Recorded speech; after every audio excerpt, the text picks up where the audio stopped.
খেলনা বাটিতেও যে এত সুন্দর রিয়েল মিষ্টি বানানো যায় তাই আজকে আপনাদের সাথে শেয়ার করব। হ্যালো এভরিওয়ান, আসসালামু আলাইকুম। ওয়েলকাম জানাচ্ছি মিনি কিচেনের আরো একটি লং ভিডিওতে। আজকে আপনাদের সাথে শেয়ার করব তবে আমি এই ছোট ছোট মিনি হাঁড়িতে রিয়েল রসগোল্লা তৈরি করি, সেটাই আজকে আপনাদের সাথে শেয়ার করব। পুরো ভিডিও দেখতে হলে অবশ্যই পাশে থাকবে। আমি এখানে সবকিছু আয়োজন করে নিয়েছি। আমার মিষ্টিটা বানানোর পালা। দেখেন আমি এখানে গুঁড়া দুধ নিয়েছি। মাত্র 10 টাকার গুঁড়া দুধ দিয়ে আমি কিভাবে পারফেক্টলি রসগোল্লা তৈরি করি এই ছোট্ট মিনি হাঁড়িতে, তাই আজকে আপনাদের সাথে শেয়ার করব। তো প্রথমে আমি মিষ্টি বানানোর জন্য গুঁড়া দুধ নিয়েছি আর এখানে অল্প পরিমাণে ঘি দিয়ে দিয়েছি। এখন আমি ভালোভাবে একটু মাখিয়ে নিব যাতে করে দুধের সাথে ঘিটা ভালোভাবে মিশে দিয়ে দিচ্ছি। আর ডিমটা দিতে গিয়ে তো আমার মিনি কিচেনের 12টা বেজে গেছে, কারণ দেখেন কি হয়েছে আমার সাথে। তো আমি ভাবতেই পারিনি, হুট করেই মানে ডিমটা বেশি পড়ে গেছে, তার জন্যই নিচে দেখেন একদম পুরো ডিমটাই পড়ে গেছে। তো সত্যি বলতে মিনি কিচেনে কাজ করা অনেকটাই কষ্ট, কারণ এখানে কাজ করতে গেলে অনেক জিনিস এলোমেলো হয়ে যায়। যেহেতু ছোট ছোট হাঁড়ি পাতিল, সেজন্য এদিক সেদিক হয়ে যায়, পড়ে যায়। এই ঘটনাগুলো কিন্তু ঘটেই থাকে।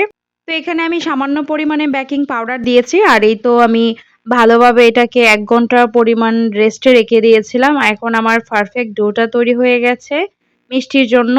তো এই যে দেখেন আমি ছোট ছোট করে বল বল করে মিষ্টির জন্য শেপ দিয়ে নিচ্ছি। এখানে আমি ২ ধরনের মিষ্টি বানাবো। একটা গোল আকারের রসগোল্লা, আরেকটা হচ্ছে কালোজাম। তো এই যে দেখেন আকারগুলো কিন্তু খুব সুন্দর করে দিয়েছি, একদম মিনি সাইজের। এটা হচ্ছে কালোজাম হবে, তার জন্য এটাকে আমার ভাজতে হবে। আমি চুলাটা ধরিয়ে নিয়েছি আর আমার ছোট্ট মিনি হাঁড়িটা বসিয়ে দিয়েছি। এই মিনি হাঁড়িতেই কিন্তু আমার রসগোল্লা তৈরি হবে। ভাবা যায় এই মিনি হাঁড়িতে, এই খেলনা বাটির হাঁড়িতেও আমি রিয়েল রসগোল্লা বানাবো? হ্যাঁ, অবশ্যই রসগোল্লা তৈরি হবে এই ছোট্ট হাঁড়িতে। অবশ্যই দেখতে হলে সাথে থাকুন। আর অবশ্যই যারা এখনো আমার চ্যানেলটি সাবস্ক্রাইব করেননি, প্লিজ সাবস্ক্রাইব করে পাশে থাকবেন। এই তো আমার মিনি হাঁড়িতে মিষ্টির জন্য শিরা জাল হচ্ছে। আর এই যে দেখেন ছোট ছোট কিউট মিষ্টিগুলো কত সুন্দর লাগছে, তাই না? একদমই ছোট্ট সাইজের। আর আমি এই যে তেলটা বসিয়ে দিচ্ছি। এখানে যেহেতু আমি কালো জাম বানাবো, তার জন্য কিন্তু এই যে কালো জামগুলো কিন্তু আমি একদম লম্বা লম্বা করে শেপ দিয়েছি। আর এইগুলো এখন আমি দিয়ে দিচ্ছি। এই যে দেখেন তেলটা গরম হয়ে গেছে আর আমি এই যে কালো জামগুলো লম্বা লম্বা করে যে শেপ দিয়ে রেখেছি, এই কালো জামগুলো আমি এখন ভেজে নিব। একটা একটা করে দিয়ে দিচ্ছি। এই যে দেখেন কালারটা কিন্তু অলরেডি চলে আসতেছে। তো যেহেতু কালো জাম বানাবো, তার জন্য কিন্তু এটাকে একটু ব্রাউন কালার করে ভেজে নিতে হবে। তাহলেই কিন্তু কালারটা দেখতে সুন্দর আসবে। তো এই যে দেখেন কালারটা কিন্তু আমার অলরেডি চলে আসছে। আমার কিন্তু বেশ ভালোই লাগে এরকম মিনি হাঁড়িতে, এরকম মিনি মাটির চুলায় রান্না করতে। আর মনে হয় কি আমি একটা গ্রামের মধ্যেই বসে বসে গ্রামীণ পরিবেশে রান্না করছি। সত্যি বলতে ভীষণ ভালো লাগে। তো এই যে আমার শিরাটা কিন্তু হয়ে গেছে আর এই শিরার মধ্যে আমি এখন একদম রসগোল্লা, তারপর কালোজাম সবকিছু দিয়ে দিচ্ছি।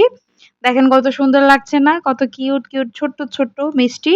তো এই যে দেখেন সবগুলো দিয়ে দিয়েছি। তো আমি ভেবেছিলাম যেদিন আমার নতুন সেটআপটা করি মিনি কিচেনের জন্য, ঠিক সেদিনেই মিষ্টির রেসিপিটা করব। যাই হোক, আমার নতুন সেটআপে আজকে মিষ্টির রেসিপি অলরেডি তৈরি হয়ে গেছে আর আপনাদের সাথেও শেয়ার করে নিয়েছি। ভিডিওটা কেমন হয়েছে, মিষ্টিগুলো কেমন হয়েছে অবশ্যই জানাবেন। দেখেই কিন্তু মনে হচ্ছে একদম সফট হয়েছে ভিতর থেকে। তো আজকের মতো এই পর্যন্ত, সবাই ভালো থাকবেন। আল্লাহ হাফেজ।